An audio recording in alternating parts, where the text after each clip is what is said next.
Seja muito bem-vindo à jornada Vença a Mortalidade do seu rebanho ovino, uma jornada onde eu vou revelar os segredos para você blindar o seu rebanho contra as principais doenças da ovinocultura, aqui dentro do nosso rebanho, mostrando na prática. Simbora, vamos para a aula. Para você que não me conhece, eu sou Léo Pinto, médico veterinário e ovinocultor há mais de 20 anos, e durante essa jornada de 3 aulas, eu vou te mostrar o passo a passo para você começar a blindar o seu rebanho, aumentando o seu lucro. Ou seja, ao longo desses 3 dias, eu vou revelar os segredos que todo criador precisa saber para conquistar um rebanho livre das principais doenças que geram tantas perdas de dinheiro e de tempo. Eu sei que muitos de vocês que estão aqui hoje ou estão passando ou já passaram por problemas com a alta mortalidade dos seus animais. Sei que já devem estar cansados de tomar tanto prejuízo e de ficar perdidos sem saber o que fazer a cada nova mensagem que chega no seu celular, do seu tratador, do seu cabanheiro, do seu funcionário, dizendo que tem mais um animal doente, ou até pior, quando chega aquela foto do animal e você já não tem mais o que fazer. Eu sei muito bem como tudo isso funciona, eu também já senti tudo isso na pele e posso lhe garantir, se você não começar a cuidar do seu rebanho da maneira correta, com os manejos ajustados e adequados para a realidade de uma criação de ovinos, se você não parar de achar, como eu costumava falar, que a ovelha é uma vaca pequena, você será mais um criador que continuará perdendo seus animais, perdendo seu dinheiro, enquanto tantos outros já dominam os manejos corretos para vencer a alta mortalidade e conquistar um rebanho blindado contra as principais doenças da ovinocultura. E te digo mais, se você continuar nessa, daqui a 1 ano, você ainda estará no mesmo lugar enquanto os outros lucram com a ovinocultura. Como eu já falei no início, eu vivo a ovinocultura há mais de 20 anos. Como veterinário especialista da área e também como ovinocultor, eu já vi e vivi todos os tipos de desafio da atividade. Somente com esse meu trabalho desenvolvido aqui na internet, eu já ajudei milhares de criadores a transformarem seus rebanhos com as mesmas estratégias que vou compartilhar nessa jornada com você. Tenho imenso orgulho de já ter blindado mais de 50 mil ovinos nos 4 cantos do país. Eu sei que no momento vencer essa dificuldade pode parecer algo impossível. Eu também não acreditaria se não tivesse visto essa mudança no meu próprio rebanho e no de outros criadores que conseguiram reduzir a taxa de mortalidade dos seus rebanhos depois de participarem de um evento gratuito como esse que você está participando agora. Então, veja você mesmo o que um criador do estado da Bahia tem a dizer. Perdi muito animal, morreu muito animal de morte súbita, o funcionário só fazia ligando e dizendo que os animais estavam morrendo e a gente sem saber o que é.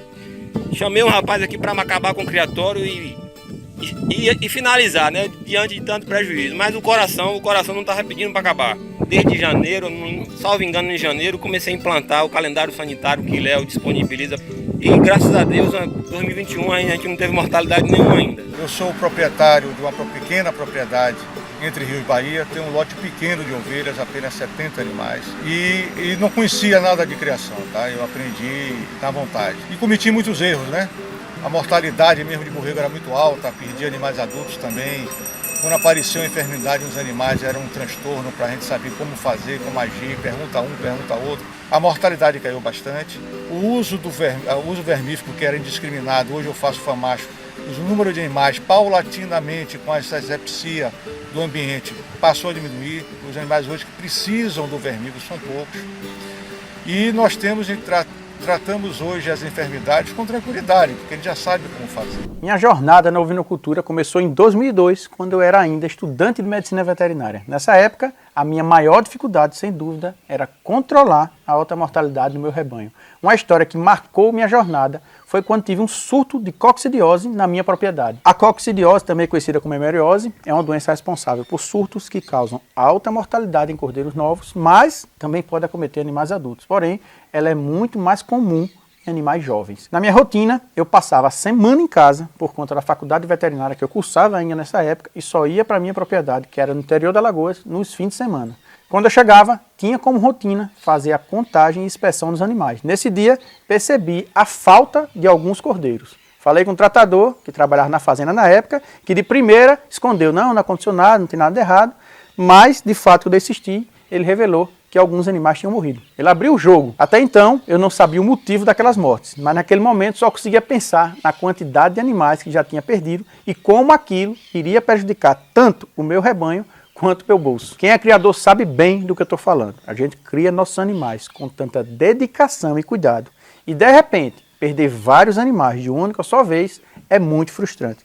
E foi assim que eu me senti naquele dia. Para encurtar a história, dos aproximadamente 40 cordeiros que haviam nascido naquela estação, eu perdi quase metade para a hemeriose. Além dos que morreram, vários outros que ficaram vivos, ficaram atrofiados e não desenvolviam de jeito nenhum, só aumentando o meu prejuízo. Se eu fosse avaliar meu prejuízo, levando em conta um borrego pronto para abate, que está aí aproximadamente aí R$400, meu prejuízo de uma única só vez foi de mais de R$10.000. Imagine só o prejuízo que eu tive. Eu lembro bem que fiquei pensando naquela época, o que causou esse problema? O que eu fiz de errado? O que eu devo fazer para corrigir e evitar que isso não venha ocorrer novamente no meu rebanho? A grande virada de chave nesse início da minha criação foi que nesse momento eu percebi que a ovelha não é uma vaca pequena, que ela precisa de cuidados específicos e que existe sim um jeito certo para você fazer o manejo. Foi aí que decidi estudar o assunto e entender como deve ser a ovinocultura, como você deve desenvolver a ovinocultura. Em vez de desistir do meu rebanho, decidi que não ia mais perder animais por falta de conhecimento. Decidi buscar esse conhecimento de todas as formas possíveis. Eu pesquisei, estudei muito sobre o assunto. Fui fazer mestrado, fui em outra faculdade, fiz curso técnico, mas o que é que eu percebi? Que tinha pouca informação de campo. E eu precisava de prática, queria aprender o que realmente precisava ser feito no meu rebanho. Consegui evoluir pouco a pouco, visitando, estagiando fazendas, acompanhando exposições, vivendo de fato a ovinocultura e muito conversando com outros criadores. Assim, comecei a desenvolver algo que pude aplicar na prática no meu rebanho. Alguns anos depois, após trabalhar em uma multinacional, uma das maiores indústrias farmacêuticas da área veterinária da América Latina, consegui pegar parte das técnicas que eu havia desenvolvido e adaptado à ovinocultura, dessas técnicas utilizadas na bovinocultura e ajustar para a realidade do meu rebanho. Comecei a aplicar essas técnicas no meu rebanho, a partir daí repliquei para os rebanhos dos meus clientes e percebi uma redução de mais de 90% da mortalidade. Isso mesmo que você ouviu. Tem cliente meu que hoje a mortalidade do seu rebanho é zero. Foi quando percebi que eu tinha desenvolvido algo que poderia ser replicado para outros rebanhos e ajudar outros criadores a alcançar esse objetivo. Percebi que tinha criado um método capaz de resolver os principais desafios sanitários da ovinocultura. Pois é, meu amigo criador, eu sei que tudo isso que aconteceu comigo pode facilmente estar acontecendo aí com você em seu rebanho. Sei que muitas vezes você já pensou em desistir da ovinocultura porque acha que isso não é para você ou você não aguenta mais ver a mortalidade no seu rebanho aumentando. E é por isso que estou aqui, para te passar tudo aquilo que deu certo, para te incentivar a não parar e a não desistir. O problema não está em você, o problema é que você ainda não conhece as técnicas e estratégias para vencer a mortalidade do seu rebanho ovino e aumentar o seu lucro. Você precisa saber o que deve ser feito e como deve ser feito. E eu não poderia guardar apenas para mim algo que eu sei que pode salvar rebanhos em todo o Brasil. Eu quero que você tenha um rebanho verdadeiramente blindado contra os principais obstáculos ou doenças que podem surgir ao longo do seu caminho. E antes de falar sobre o método, quero te falar sobre algo que é até mais importante do que o próprio método. Quero te mostrar os 5 principais erros que impedem os ovinocultores de controlar a mortalidade em seu rebanho ovino. A correção desses erros é baseada em tudo que eu aprendi e desenvolvi nesses mais de 20 anos de experiência na área. Quanto antes você aprender sobre esses erros, menos tempo você vai desperdiçar na criação do seu rebanho e mais rápido você vai alcançar o tão sonhado rebanho blindado e lucrativo. Então vamos começar nosso conteúdo técnico de hoje falando dos 5 principais erros que impedem os ovinocultores de controlar a mortalidade do seu rebanho. E o número 1 é algo que eu acho que martelo nisso há muito tempo, algo que me surpreende muito ainda hoje quando eu chego a alguns rebanhos, né? Que é não conhecer as principais enfermidades da ovinocultura. Eu gosto de falar o seguinte, que a gente está ensinando vocês aqui, está mostrando vocês aqui o caminho para blindar o rebanho de vocês. Não tem como vencer um desafio, não tem como vencer uma batalha se você não conhece o inimigo, você não sabe quem é que você vai combater. Por isso eu sempre reforço, martelo, a importância de conhecer as principais enfermidades que acometem o seu rebanho. Mostrar as imagens aqui, se eu fosse passar aqui, mostrar para vocês a quantidade de imagens de enfermidades que eu tenho aqui na galeria de fotos, era o dia todo, porque imagine só, mais de 20 anos de histórico, visitando, conhecendo tanto problemas que conheceram no meu rebanho, como no rebanho de clientes meus e de alunos, né? Porque depois que a gente começou esse trabalho digital, a gente tem muito material que a gente recebe de alunos, né? Então tem problemas aí dessa ovelha aí com problema no olho, essa daí com intoxicação, essa famosa aí anemia, né? Aí vem para problemas um pouco diferentes, né? Como o pessoal fala, minha ovelha está gripada. A gente fala sobre isso aqui, vou aprofundar sobre essas imagens aqui, a gente vai falar sobre cada uma delas, tá? Aqui a gente falando sobre esse catarro, é muito comum. Léo, minha ovelha está gripada. E essa foto aí, que é uma tristeza, eu acho que para todo criador chegar no seu rebanho e encontrar essa imagem aí, é dolorosa realmente, né? Tem aí essa outra, que pior ainda, 2 animais, né, mortos. E essa aqui que bati na hora certa, né, a mosca mãe do lado das larvinhas aí, né. Que quem já presenciou isso no rebanho de vocês, é inconfundível o cheiro de você encontrar uma bicheira, né, uma miíase no rebanho. Tá? Mas vamos lá.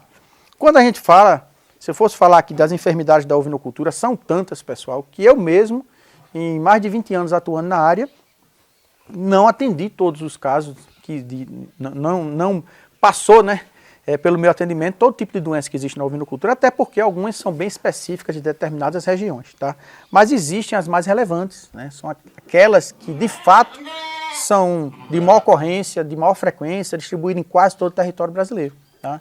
E, infelizmente, não está numa classificação única. Né? Então, a gente vai ter algumas doenças que são virais, algumas doenças que são bacterianas, algumas doenças que são causadas por fungos, algumas que são as verminoses, que, de fato, né, é a mais conhecida por todos vocês, é a que mais preocupa a maioria. Tá? Existem os ectoparasitas, aquelas larvinhas que eu mostrei para vocês aí, os protozoários, como eu já apanhei, falei para você, né, a coccidiose e a hemeriose, foi a primeira pisa que eu levei e não esqueço nunca. Esse gráficozinho aí é um gráfico muito interessante que você não acha em qualquer lugar. Porque esse é um gráfico de levantamento de alunos nossos e de alguns criadores que participaram de eventos como vocês, que estão participando agora, disponibilizaram para a gente. Qual a sua maior dificuldade, o que é que você mais tem de perda no seu rebanho. A gente sempre faz essas pesquisas para a gente perceber de fato o que é que vem ocorrendo no rebanho de vocês. Isso é uma média de diversos criadores, são dados de mais de 500 criadores. Tá? Então, em primeiro lugar, sempre a verminose. Sempre em primeiro lugar, verminose, verminose, verminose. Em segundo, a morte súbita. Né? Lembrando que morte súbita e verminose, às vezes o produtor confunde um pouco, então às vezes os dados aí terminam se confrontando, eles se sobrepõem, né? Então pode ser que no caso de verminose seja um pouco menor, no caso de morte súbita seja um pouco maior. Outro ponto que me surpreendeu, que é muito corriqueiro, tanto depoimento de aluno como de criadores, em terceiro lugar aí está predadores. E isso se repete. A gente abre novas turmas dos nossos cursos, faz esse levantamento e sempre tem uma alta incidência de predadores. Por isso que vocês estão vendo aqui, volta e meia elas vão passar por aqui, a gente cria maremano, né, para minimizar aí esse prejuízo, tá? Os outros são intoxicação e pneumonia, tá? Como a gente tem essa maior ocorrência desses problemas aqui, né, intoxicação, pneumonia, morte súbita e verminose, a gente vai começar falando sobre essas daí para que vocês prestem bastante atenção, que elas são parecidas, mas existe em si diferença entre elas, beleza? Clostridiose. Pessoal, existe um erro muito grande entre os criadores, que eu escuto muito. Ah, já dei a vacina dos 10 mal, já fiz a vacinação, não pode ser clostridiose, meu animal não morre de sair porque eu dei a vacina, eu fiz a vacinação. Vamos lá. Primeiro, pessoal, quero que vocês ponham na cabeça de vocês aí que não existe essa nomenclatura, vacina dos 10 mal. Isso é uma nomenclatura errada, tá? A clostridiose, ela sim, não é uma única bactéria que comete, são diversas bactérias, porém, existem vacinas com 8 cepas, vacinas com 10 cepas, vacinas com mais cepas, tá? Então, de uma vez por todas, para de chamar a vacina contra a clostridiose de vacina das 10 doenças, vacina contra a clostridiose, para que você esteja, claro, sabendo que você está fazendo um tratamento contra esse grupo de enfermidades, tá? E qual é o problema que eu vejo muito? Primeiro, fez a vacina, mas fez como a vacina? Fez a dose correta, fez o intervalo de aplicação correta, fez o reforço na categoria que é necessário fazer o reforço, acondicionou da forma correta essa vacina, tá? Esses problemas vamos falar mais para frente aí na parte de manejo. Mas vamos voltar aqui para a clostridiose. Elas são toxinfecções, então muitas vezes o animal morre de clostridiose e o criador acha que ele morreu de intoxicação, e isso é muito comum. A cobra leva muita fama de matar os animais. Quando a gente chega na propriedade que faz a necrópsia, não tem nada de cobra, foi clostridiose. Isso não foi nem uma vez, nem duas, não. Então são várias. Essa metodologia minha, de quando chegar na propriedade, se tem animal em óbito, é um protocolo meu. Tem animal em óbito, reserve no cantinho, ao final do atendimento, né, fazer necrópsia aí, porque isso vai nos ajudar a entender o que está ocorrendo aqui nesse rebanho. Eu já fiz muito isso. Doutor, eu perdi de cobra. Quando abre é clostridiose, tá? Então, prestem atenção. Vocês podem até estar fazendo vacina contra a clostridiose, achando que o seu rebanho está coberto e vocês estão tendo problema com ela, tá? Então, os sintomas clínicos são muito semelhantes das intoxicações, por isso que ocorre essa confusão e geralmente são episódios individuais.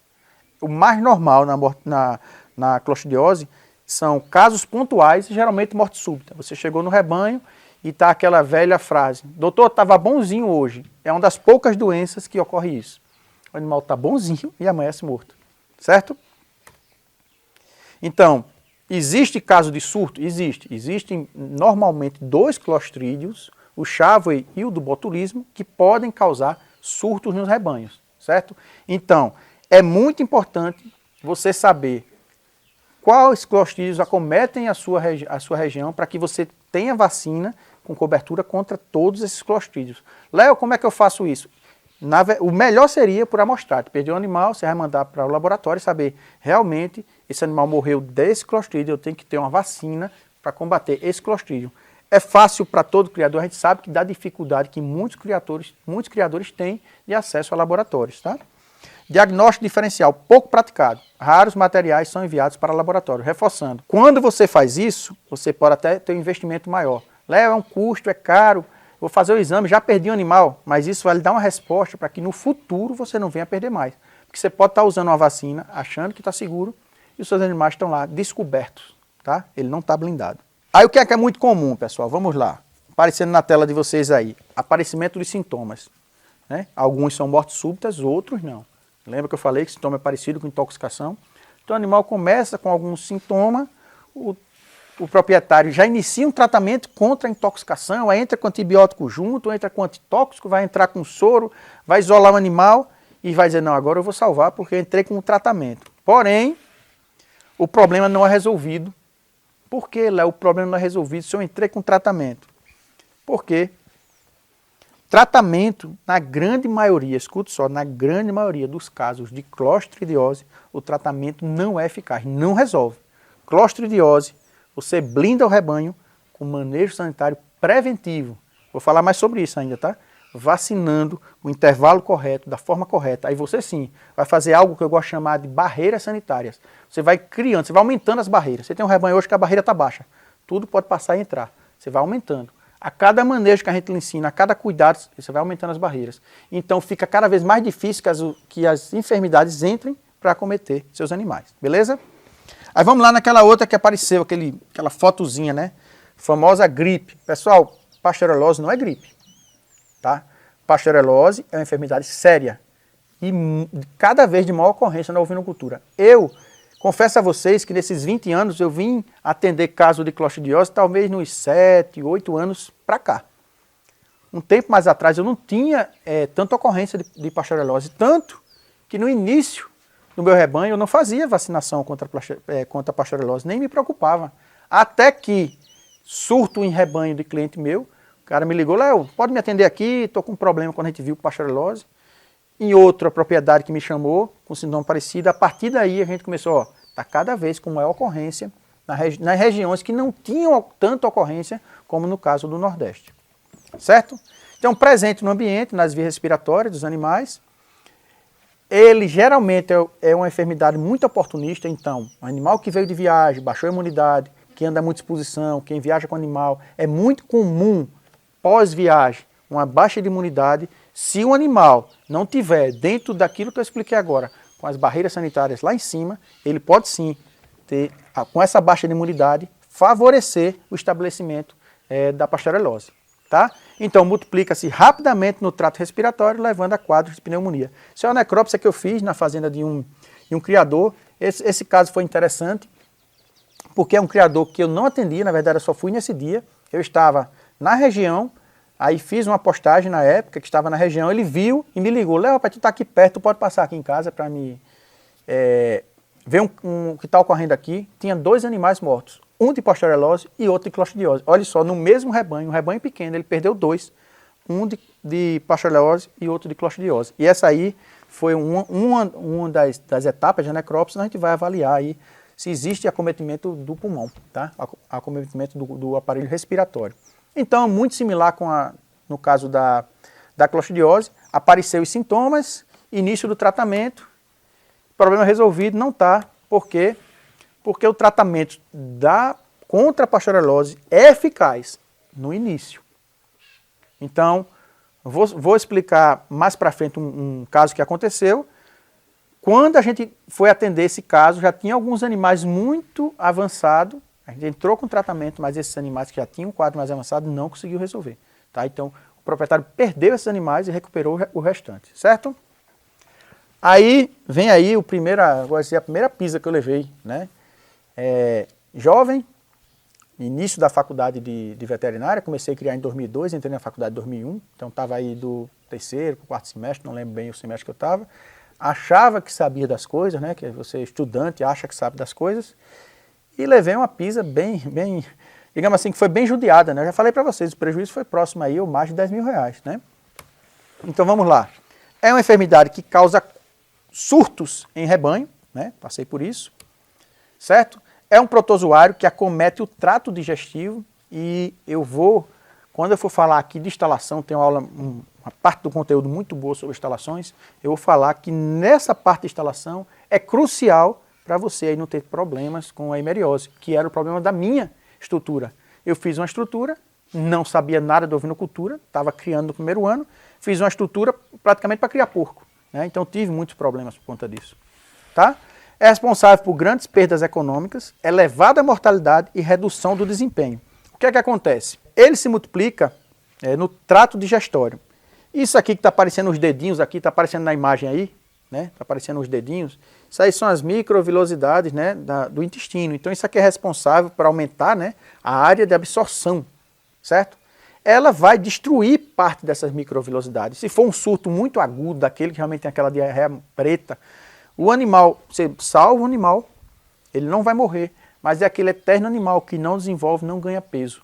Por quê? Porque perdeu parte da capacidade que ele tem de absorver os nutrientes. Então você vai entrar com a dieta ajustada, vai entrar com suplementação ajustada e o animal não ganha peso. Por quê? Porque ele passou por um problema no início dele, na fase de desenvolvimento dele, que é mais comum, como eu falei anteriormente, e ele teve um comprometimento da capacidade do intestino dele, né? Houve essa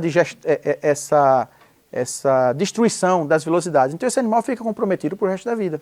Após o aparecimento dos sintomas, dos sinais clínicos, já houve comprometimento e sempre em maior e menor nível. Ah, Léo, todo animal fica desse jeito? Não, alguns animais que você identifica logo no começo, ele vai ter, lógico, obviamente, pequenas lesões, mas vai ser imperceptível. Ele vai continuar a vida produtiva dele. Já outros animais, é gritante e você realmente não tem muito o que fazer com esse animal. Vamos lá. Aí vem essa dúvida aí. Léo, e a verminose, Léo? Eu separo essa imagem, porque essa imagem é muito clássica para mim. Essa foto é até minha mão, certo? Eu fui em um rebanho no sertão, que era um rebanho que eu gostei muito de visitar, porque o proprietário estava realmente querendo que as coisas dessem certo, chamou, treinava funcionário, investia em bons reprodutores, comprava boas matrizes, mas o negócio estava patinando. E quando eu cheguei tinha esse animal. Eles já tinham noções básicas, porque os animais que estavam nesse grau já estavam separados. Então eles não estavam cometendo todos os erros, né, de quem começa. Eles já tinham pulado essa primeira fase. Então tinha um lote de animais e vários animais desse jeito. Olha o nível de anemia, de comprometimento que esse animal está. Tá? Nessa propriedade foi muito interessante esse dia que eu fui, porque quando eu cheguei tinha um animal em óbito, uma fêmea. Deu muita pena porque o borrego que era de mamar e a mãe tinha acabado de morrer. Quando a gente chegou, ela tinha acabado de morrer. E eu disse, deixa ela aí, vamos fazer a visita, no final a gente vai fazer aí a necrópsia. Nessa propriedade, olha só, nessa propriedade o proprietário disse com todas as palavras, Léo, não é verminose. porque eu estou usando o melhor vermífugo que tem no Brasil. Aí eu escutei, visitei a fazenda toda e eu vi que todas as falhas estavam direcionando para que aquele problema fosse verminose. Tá? Por isso que o segundo ponto da nossa aula é não ter um bom controle estratégico contra a verminose. Certo? Nessa propriedade que eu estava acabando de falar, era muito sério. Quando acabou a visita, eu disse, vamos fazer a necrópsia? Quando eu fiz a necrópsia, parecia uma sopa de hemoncos. Tá? Tava lá o Masa, a Bomásio, como ela já tinha morrido, já tinha se espalhado, balançava assim, era uma sopa. Aí o proprietário, mas esses vermezinhos, isso é filhote de verme, isso não faz mal não. Olha só como ele não tinha, o nível de formação dele ainda era limitado. Ele sabia que tinha que isolar, mas ele não sabia que existem vários tipos de vermes de tamanhos diferentes. Ele achava que verme era só aqueles grandes, como a gente é acostumado a ver, as lombrigas, né, as famosas solitárias. E o hemoncus, ele é muito pequeno, só que ele tem uma alta capacidade de reprodução e ele tem uma alta capacidade de causar lesão no trato digestivo. Ele faz microlesões que levam à hemorragia. Tá? Então, essa imagem que eu coloco aí, essa gotinha que está vendo aí, é uma gota de orvalho na ponta de um capim e tudo que você está vendo aí são larvas de hemoncus. Ou seja, ela está lá na ponta do capim esperando o seu carneirinho, sua ovelhinha, ir lá pastar e ingerir essa imensa quantidade. Essas larvas, quando chegam no aparelho digestivo, né, dos ovinos, ela vai chegar à fase adulta e vai começar a reproduzir e eliminar diversos ovos, milhares e milhares de ovos na pastagem e o ciclo começa novamente. Tá? Então, existem hemoncus, copéria, ostetária. Se eu for ler a quantidade de verme aqui, é uma tabela assim, gigantesca. Tá? Não adianta aqui que não adianta entrar nesse detalhe da quantidade de vermes que tem disponíveis. Tá? O que é que você precisa entender de fato da verminose? Que esse caso clássico não é o único. Não só se apresenta desse jeito. Muitos produtores só iniciam o tratamento de verminose quando tem um caso desse. É um caso extremo, pessoal. Caso avançado, seu animal já está comprometido. Disso daí, para você perder, assim, ó, ligeiro. Tá? Então, para combater a verminose, você primeiro tem que conhecer o ciclo evolutivo dos vermes. O que é o ciclo evolutivo? Vejam só, essa imagem eu adoro mostrar, porque espanta muita gente. Olha como funciona. Olha como é o ciclo, por isso que é um ciclo, literalmente. Os ovinos ingerem o capim contaminado, por causa daquela foto, as larvas entram no aparelho digestivo, chegam na fase adulta, começam a reproduzir e eliminar os ovos junto com as fezes. As fezes caem na pastagem, os ovos eclodem, as larvas evoluem, tá? É uma evolução um pouco mais longa, mas ela chega até, a gente chama das superlarvas, são as L3. Quando eu estudei veterinária, né, em 2006, se falavam que as larvas de verme duravam entre 3 e 4 meses nas pastagens. Porém, estudos mais modernos mostraram que, dependente, se você der as condições de temperatura amena, umidade mínima, ela fica até 1 ano na pastagem. Olhe só porque é tão difícil controlar a verminose, que ela pode ficar até 1 ano na pastagem esperando os seus animais irem pastar para contaminar eles. E por que só vermifugar não funciona? Porque aqui, ó, está aqui bem grande, ó, 5% dos vermes estão nos animais, o restante está no ambiente. Quando você vermifuga seu animal, você está combatendo apenas 5% da verminose da sua cabanha. Mais uma vez esse quadrinho, eu coloco ele assim, ó, bem gritante as letras. Aparecimento dos sintomas. Vamos vermifugar. Iniciei o tratamento, vou resolver. O problema não é resolvido. Por quê? Porque contra a verminose, apenas a vermifugação não resolve. Botem isso na cabeça de vocês. Se vocês saírem daqui com essa informação, só com essa informação, eu garanto que você já vai saber mais do que muita gente que está criando aí. Porque o que eu canso de receber resposta na minha caixinha de pergunta do Instagram ou mensagem para o WhatsApp, Léo, qual o melhor vermífugo, qual a melhor droga, achando que vai resolver é ter um super medicamento. Não funciona, pessoal. Ó, são 20 anos, mais de 20 anos fazendo isso, beleza? Não existe melhor droga contra a verminose, botem na cabeça de vocês. A droga que eu uso aqui hoje no meu rebanho, qual é que eu tenho aqui? Tem o Hipercol aqui. O Hipercol tem criador aí que vai dizer, oxe, Léo, usa o Hipercol, serve para nada. Isso é mesmo que água no meu rebanho, ô doido, não serve para nada. Por quê? Porque no seu rebanho, a verminose que está acometendo os seus animais está resistente a essa droga. Então não adianta você utilizar. Você vai ter que partir para outra. A outra, o que é que eu tenho aqui? Panacu. Na verdade, isso aqui é o Panacox, né? Que é combate a verminose e a coccidiose. Excelente. Em alguns rebanhos não vai funcionar, gente. Não adianta você querer o remédio mágico, tá? Você tem que determinar dentro do seu rebanho qual a melhor droga que vai funcionar. A melhor solução é sempre você entender o ambiente que compreende instalações de pastagem, o parasito, e aí, quer participar da aula? O parasito e os animais. Existem fatores ligados aos animais, existem fatores ligados ao parasito, existem fatores ligados ao ambiente. Ou você entende que isso tudo está interligado, ou você nunca vai controlar a verminose. Por exemplo, tem animal aqui, dos meus animais, que eu vou fazer uma droga, vai resolver. Eu vou precisar só seguir o meu calendário de vermifugação massal. Eu tenho um calendário de vermifugação massal. Tantas épocas no ano a gente vai fazer o controle. E outros animais não vou conseguir chegar. Eu vou ter que fazer um tratamento antes. Por quê? Porque aquele animal se apresentou mais suscetível, então tem a variação individual. Ambiente.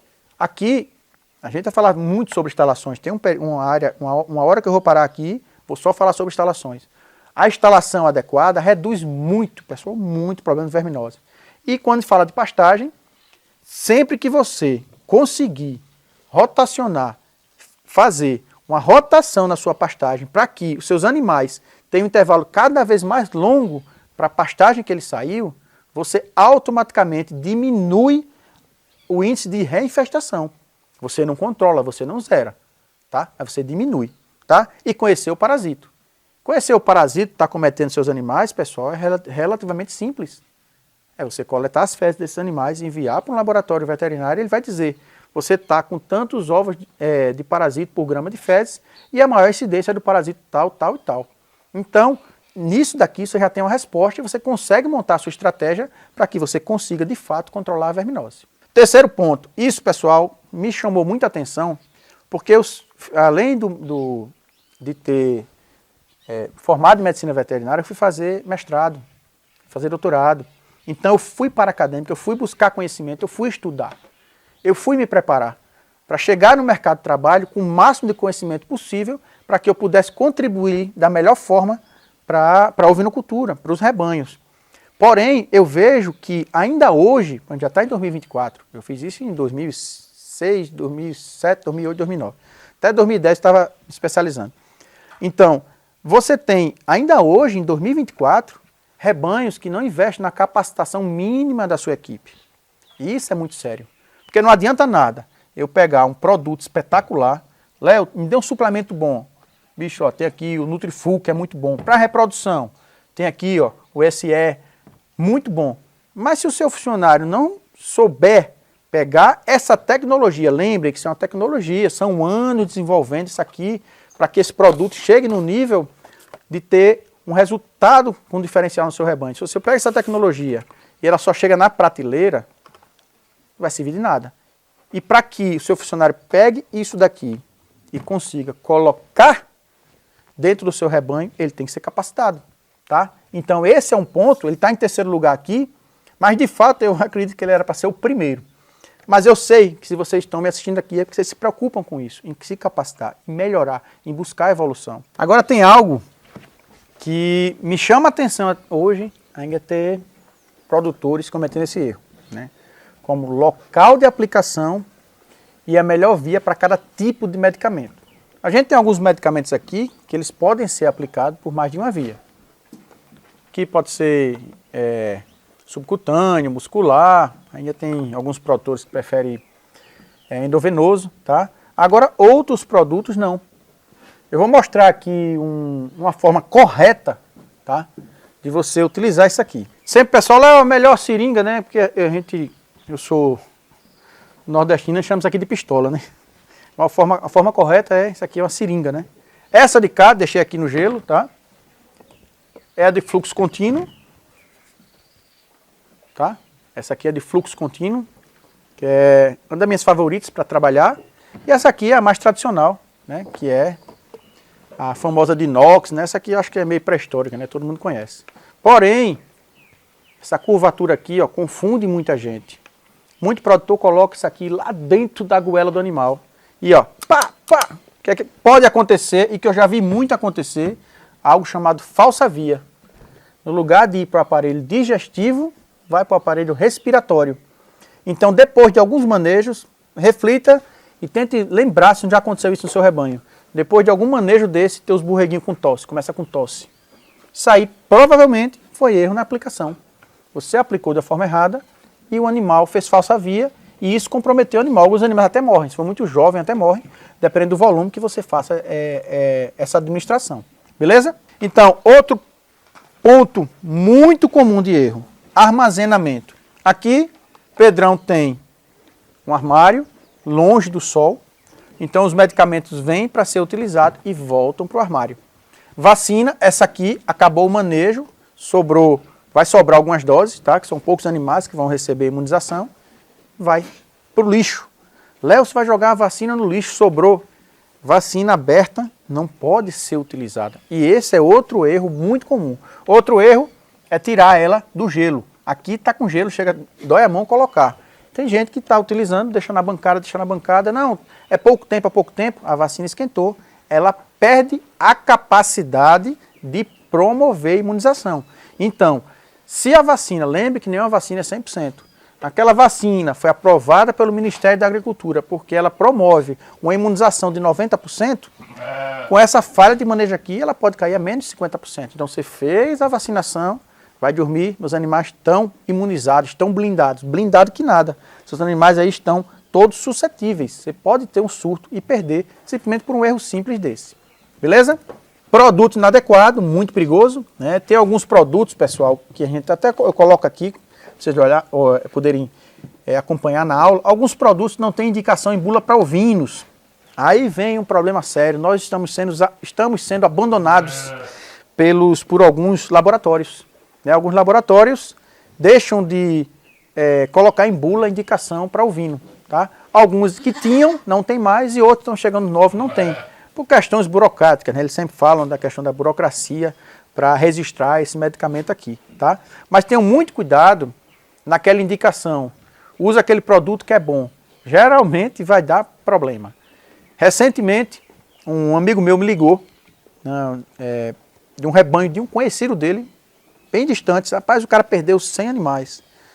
Ele foi aplicar um produto de bovino que nem resiste no Ministério da Agricultura, aqui do Brasil tem, esses importados que vêm clandestinamente, aplicou e perdeu mais de 100 animais. Ele tem um rebanho grande, 600, 700 animais. Perdeu mais de 100 animais, o cara estava desesperado. Você não tem o que fazer. Foi responsabilidade, você usou um produto que não tinha indicação e que, na verdade, não tinha nem respaldo, né? Porque como é que você pega um produto que nunca utilizou e não fez nenhum teste, joga no seu rebanho todo, né? Contenção. Vou mostrar também para vocês aqui um pouquinho de cuidado que você tem que ter com a contenção, tá? Muitas vezes eu vou na propriedade, usei o vermífugo tal e abortou. Muitas vezes não foi o vermífugo, foi o erro no manejo. Erro na dose, erro no local da aplicação, erro na contenção. Beleza? Organizar com antecedência o dia de manejo. O que é que eu sempre falo, pessoal? O dia de manejo não pode ser assim, bora vacinar agora, porque provavelmente vai dar errado. Não vai ter a quantidade de seringa, a quantidade de agulha, não vai ter a quantidade de pessoas suficiente. Então aqui, quando eu venho fazer qualquer manejo com o Pedro, eu combino com antecedência. Pedrão, dia tal, como é que está o tempo aí na cabanha para a gente fazer vacinação? Eu disse, não, Léo, vamos deixar na quarta, vamos fazer na quinta, porque eu deixo o dia específico e o horário para isso. Para que eu chegue, traz a vacina, traz a quantidade de gelo necessária, a gente vai separar o lote de animais para serem manejados. Aqui, hoje, a gente fez um manejo aqui, foi uma vacinação contra a clostridiose, tá? Não em todos os animais, por quê? Porque tem dentro do calendário sanitário qual categoria deve tomar e qual época do ano, tá? A gente adota essa metodologia aqui, beleza? Então, quando você tem antecedência, você planeja com antecedência, você evita vários erros. Por exemplo, cheguei numa propriedade, uma quantidade gigante de animais, propriedade grande, a gente dá ciência de propriedade muito grande, propriedade de 700, 800, 1000 animais. Chega lá, o cara quer fazer um manejo de 300, 400 animais no dia com a equipe pequena, não dá certo.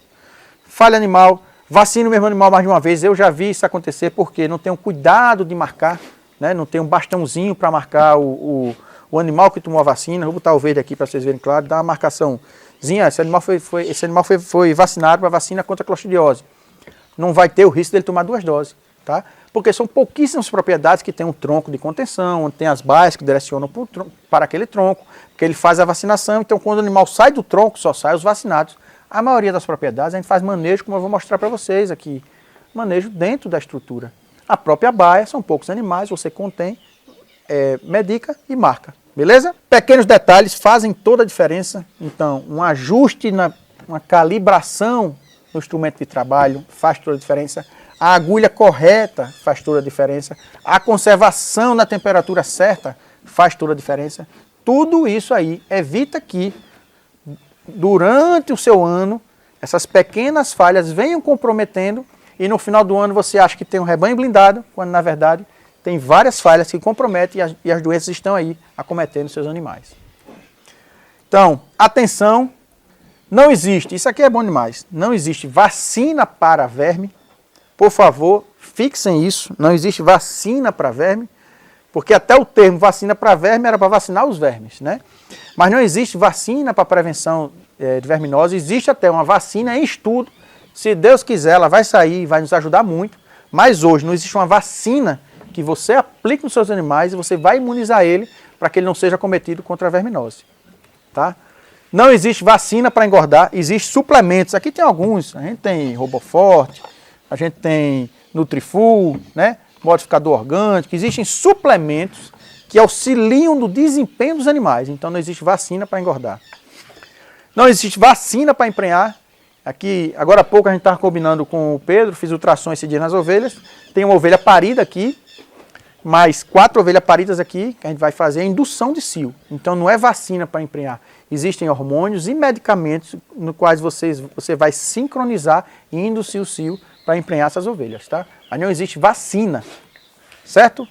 Não vacine animal doente. Mas, Léo, se está doente eu tenho que vacinar. Não, pessoal. Vamos lá, qual o princípio da vacina? Promover imunização contra determinada enfermidade, tá? Vou pegar uma vacina aqui. Não é publi, né? Mas podia ser, né? MST. Essa aqui é a vacina espetacular contra clostridiose. É a vacina que a gente escolhe para utilizar aqui em nosso rebanho, certo? E se tiver algum animal enfermo aqui, algum animal com sinal de debilidade, algum animal que esteja demonstrando que está início ou já em algum grau mais avançado de qualquer enfermidade, a gente não vacina.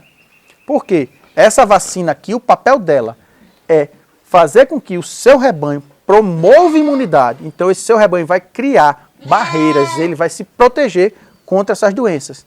Agora imagine, o sistema imunológico do animal doente está combatendo uma doença. Aí você vem e dá uma bomba de vacina para que ele venha a desenvolver anticorpos contra essa doença, quando o animal já está lutando contra uma doença que está cometendo ele. Por isso que não pode, pessoal. Então assim, não tem como você não prestar atenção nesses pequenos detalhes. Eu gosto de falar o seguinte, você não encontra em nenhum lugar um conteúdo desse gratuito. Não encontra. Um conteúdo denso desse, uma aula profunda dessa, onde a gente ensina realmente esses pontos fracos, que eu tenho certeza que a maioria de vocês comete no rebanho e que estão hoje aprendendo e muitos de vocês estão aí pensando, realmente eu fazia isso, realmente eu cometi esse erro, eu não sabia que tinha que fazer isso, porque hoje você sabe por que alguns problemas vêm ocorrendo no rebanho de vocês. E a gente está só aqui na nossa primeira aula, tá? Então, vacinas são produtos biológicos, como eu já falei, com a capacidade de promover imunidade contra determinadas enfermidades, tá? Agora, o quarto ponto, instalações inadequadas. Vou dar uma pausa aqui e a gente vai dar uma volta aqui na estrutura, tá? Daqui a pouco, certo? Vou mostrar aqui por que o Pedro escolheu fazer esse tipo de estrutura, por que o Pedro escolheu fazer esse tipo de coxo, por que o Pedro escolheu colocar aquele sombrite ali, tá? Tudo isso o Pedro fez pensando baseado dentro da realidade dele, porque aqui nessa região tem algumas características que ele avaliou e ele disse, não, esse caminho aqui é o melhor, que me apresenta custo-benefício para que eu possa desenvolver a ovinocultura, e ele vem, ano a ano aqui, crescendo o seu rebanho. Ele começou aqui com uma baiazinha que era dos bezerros de leite, né? Do gado de leite, uma antiga vacaria do pai dele, fez o teste, avaliou que era viável e trouxe aqui para começar a desenvolver em maior escala. Beleza? Então vamos lá. Projetar instalações adequadas para a sua realidade, certo? Eu vou aqui parar aqui um pouquinho e a gente vai falar um pouco aqui da instalação agora, tá? Vamos lá.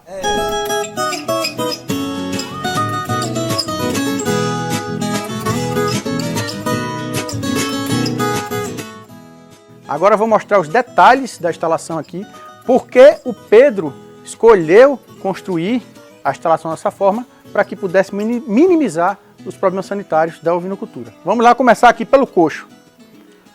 Um coxo simples e funcional, ó, bombonas que facilitam muito a higienização, e tem aqui um sistema muito simples que ele desenvolveu e que ele pode levantar, tá, e virar para limpar. Então é um sistema fácil.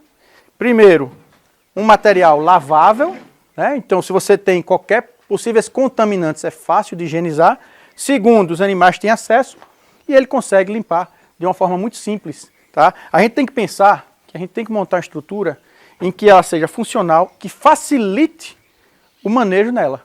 Não adianta eu ter aqui uma estrutura em que eu vou demorar mais tempo cuidando da estrutura do que dos animais. Você não quer o seu funcionário muito tempo perdendo aqui.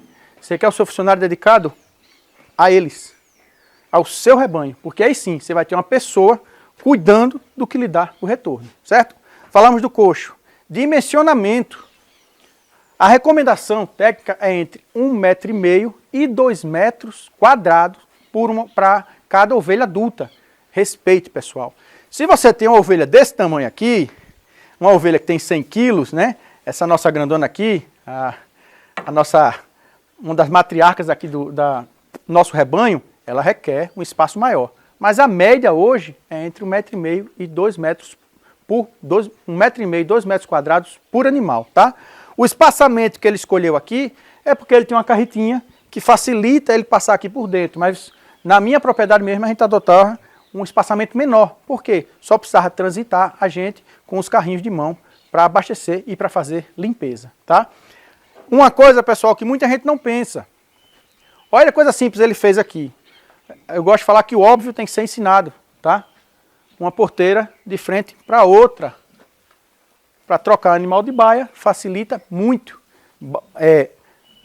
Porteira desencontrada dificulta o trânsito dos animais, ok? Vamos entrar numa baia aqui para mostrar algo bem simples que ele adotou e que funciona muito bem aqui. Aqui na região dele, ele tem dificuldade de encontrar cama, certo? A cama para colocar na baia, para evitar umidade. Então aqui, se você olhar, a cama é retraço do capim. Ele tem aqui uma área plantada de capiaçu. Ele vai colocar sempre, vou mostrar aqui no coxo para vocês, sempre o melhor possível, né? A parte mais verde para os animais. Esse retraço que sobra aqui dos animais, ele vai deixando secar e ele utiliza na cama. Então se você olhar aqui, a cama dos animais, a baia sempre seca, ó. Pode pegar aqui, ó, não tem umidade, nem mesmo próximo à água. Outro ponto importante, qualidade da água. A mesma água que vem para o bebedouro dos animais, desce naquele cano ali e vai para casa sede. Então, aqui nessa propriedade, como na minha, a água que é fornecida para os animais é a mesma consumida pelos humanos. Porque você tem que se preocupar com a qualidade da água que você vai fornecer aos seus animais. Um ponto importante do Pedro aqui. Essa sombrite aqui que ele colocou tem dois papéis. Primeiro, reduzir a incidência solar. E segundo, chuva de vento. Aqui o inverno, a chuva de vento é tão forte que estava molhando as baias. Então ele estava tendo que ter uma troca muito constante da cama e estava gerando custo. Por quê? Porque o capim produzido aqui não era o suficiente para trocar pela frequência de troca que estava sendo necessária. Então, estrutura simples e funcional. Eucalipto, né, com os mourões, bebedouro feito de bombona cortada, coxo feito de bombona cortada e saleiro também feito de bombona cortada. Por que o Pedro opta por esse saleiro pequeno? Um saleiro pequeno, pessoal, para uma baia desse tamanho, óbvio, você não pode colocar um saleiro pequeno em uma estrutura para 100 animais que vai ter disputa. A vantagem de um saleiro pequeno é que ele consegue mensurar melhor o consumo. Ele consegue mensurar se os animais estão consumindo ou não. Quando você tem um saleiro muito grande, dificulta essa mensuração. Tá certo? Vou dizer para vocês aqui, você não encontra um conteúdo gratuito como esse em nenhum lugar na internet. Isso que eu estou ensinando para vocês aqui é muito da minha história como ovinocultor, em mais de 20 anos nessa lida aqui com os ovinos, tá? Algo muito interessante. Aqui são baias dos dois lados, como eu mostrei para vocês, e cada lado tem o seu CRIP. Simples, funcional. Pessoal, eu recebi uma aula quando eu estava começando na ovinocultura, um professor meu, que era ovinocultor, ele me disse algo que eu nunca esqueci. A ovelha não sabe a diferença se essa parede ela é de madeira ou ela é de concreto. Ela não sabe se esse telhado aqui é de zinco, é de palha ou é de lona. Ela quer que a estrutura atenda às necessidades dela. E você, ovinocultor, consegue fazer uma estrutura funcional com baixo custo. Isso aqui é pallet, em algumas regiões até de graça. Ele criou um CRIP. Venha ver aqui que CRIP bem simples. Isso era uma grade de uma janela e ele aumentou o espaçamento aqui, porque eu já tenho os borregos maiores. Fez o coxinho de cano. Dá uma olhada aqui nesse coxinho de cano. Ó. Simples, com corda, ele regula a altura. Léo, o negócio desse simples funciona? Funciona, pessoal. Funcionalidade acima de estética. Ponho isso na cabeça de vocês. Eu já atendi rebanhos que até cerâmica tinha nas paredes. Porque o proprietário utilizava aquela estrutura para receber amigos, para mostrar o sítio dele. Era a opção dele, mas a ovelha não precisa disso. A estrutura que está sendo feita aqui é simples e funcional e vai atender o que elas precisam. Então, mais uma vez, estrutura para a ovinocultura deve ser pensada e estudada para atender a ovinocultura dentro da sua realidade. Beleza? Então, voltando para aqui, vocês entenderam bem porque, né, o Pedro fez essa escolha daqui, né? Então, sempre observar, pessoal, atenção ao sol, à chuva, a vento, a predadores, né? Como eu falei anteriormente, é tudo fechado aqui para predador não entrar. Nessa situação aqui, ele colocou o sombrito para o sol e para a chuva. Essa imagem aí é um projeto que eu fiz para o Rebanho Boa Vontade. Rebanho Boa Vontade é de um cliente meu, de um grande amigo meu, do Fernando. E ele tinha lá uma realidade que ele tinha muito sol e tinha chuva. Então a gente fez ele num direcionamento em que do lado que a chuva vem, a gente desce umas cortinas e não molha. Tá? E ele tem essa área aí aberta. Leva, isso é pasto? Não, é só uma área para que os animais tenham solário, que eles possam andar, que eles possam receber sol. Eu sempre reforço, não existe um modelo único. Esse tipo de modelo aqui, que o Pedrão segue, que eu seguia na minha estrutura, de que o Fernando segue na estrutura dele, que o Rebanho LCB segue na estrutura dele, que é um corredor central com as baias, ele sempre é pensado porque ele facilita demais o manejo. Aqui, o Pedro consegue entrar com os carroções para alimentar, consegue entrar para retirar a sujeira, certo? Aqui ele consegue trocar de baia fácil, só abre a porta de frente para outros, animais passam, tá? Aqui é meia parede para ajudar na ventilação, porém, isso não é realidade para todo mundo. No sul do país, você tem que pensar que lá tem épocas muito frias. Você precisa planejar a sua estrutura para evitar que os animais sofram com essa oscilação de temperatura, tá? Léo, o que é que você fala de rebanho criados em aprisco suspenso, aqueles ripados? O pessoal fala, o Léo é contra o ripado. Não, não sou contra o ripado. Tem cliente meu que utiliza ripado e tem um resultado muito bom. Porém, tem que saber utilizar. Tem um custo de implantação muito alto, madeira está muito cara. Tem a questão de ventilação. Se não souber direcionar a ventilação, você vai ter uma ventilação muito forte dentro da estrutura, que pode levar a problemas respiratórios nos borregos jovens, tá? Então, toda a estrutura tem que ser muito bem pensada para a sua realidade, tá?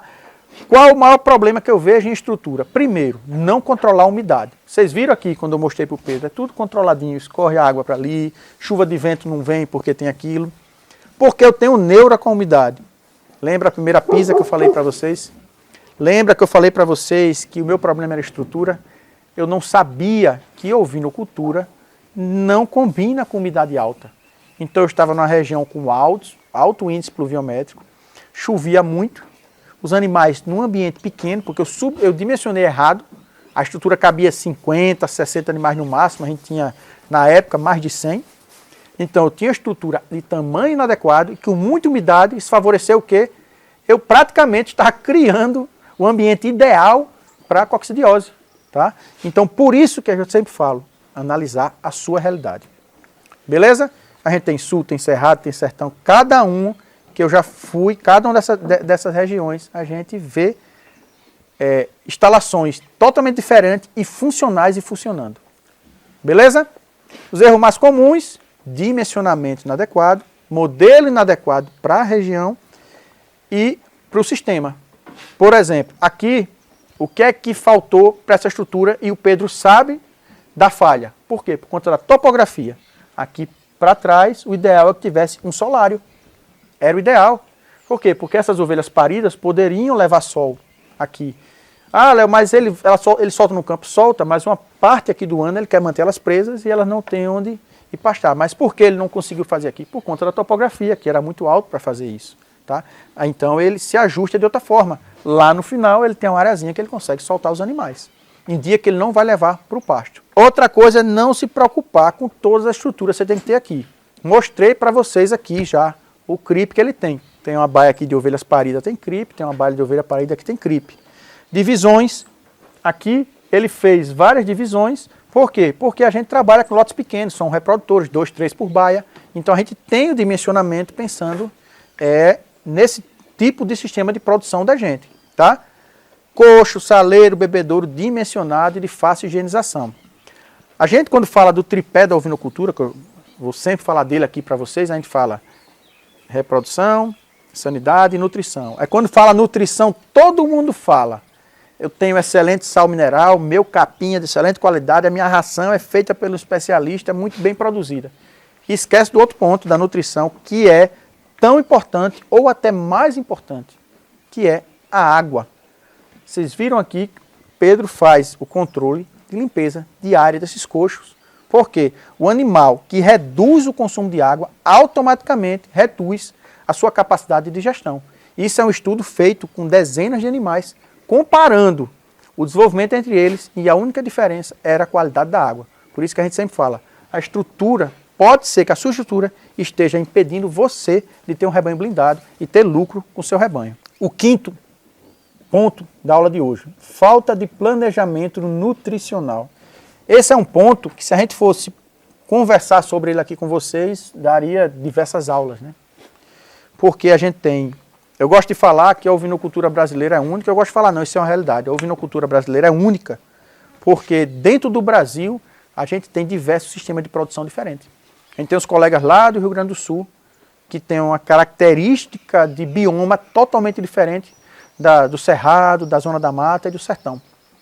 Então o sistema, o planejamento nutricional de um gaúcho nunca vai ser igual ao de um sertanejo. Mas que cada um tem que analisar qual a necessidade nutricional do meu rebanho durante um ano. Quanto do meu rebanho eu consigo manter no pasto durante o ano? Quantos meses do ano eu não consigo utilizar o pasto? Quantos meses desse ano eu tenho que ter uma reserva alimentar para fornecer o coxo? Porque ou você faz esse planejamento ou você vai ter uma série de problemas que a gente vai falar aqui. A gente sempre fala do sistema tradicional de produção, né? Criação de ovino, produção de cordeiro, que seja, né? Todo mundo aí tem o hábito de falar de sanidade, reprodução, nutrição, como fossem 3 pilares separados. Mas não são, pessoal. Eu quero que vocês fixem na cabeça de vocês essa imagem que está rodando aí. Sanidade, reprodução e nutrição. Vou rodar de novo ela. Fixarem ela na cabeça de vocês. Nutrição, sanidade e reprodução. Ou você entende que elas são integradas, ou nunca vai conseguir ter um rebanho blindado. Por quê, pessoal? O que acontece quando tem falha nutricional? Primeira coisa, a ovelha começou a passar fome, ela, primeiro, reduz os índices reprodutivos, é natural. Ah, Léo, tem ovelha minha magra que emprenha, mas a média geral cai. Tá?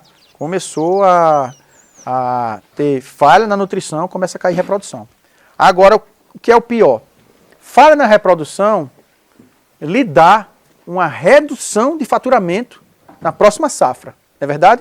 Você estava esperando 100 cordeiros, houve uma falha na nutrição, vieram 60, 65. Você teve uma redução do seu faturamento. Mas quando a gente passa para a sanidade, não. Falha nutricional leva uma baixa de imunidade e permite o quê? Que aquela barreira que você construiu, ela começa a baixar. E as enfermidades chegam e começa a ter surto dentro do seu rebanho. Então, uma falha nutricional lhe dá um prejuízo muito grave na questão sanitária. Tem um caso no sertão, eu já contei isso até numa live, que foi um dos casos que para mim mais chamou a atenção nesse problema de falha de planejamento nutricional.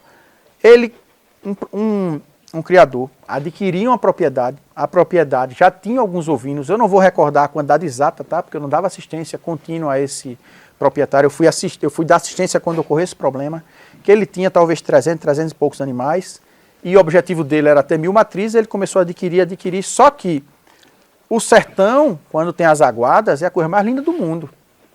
Você realmente vê os animais engordando na sua vista.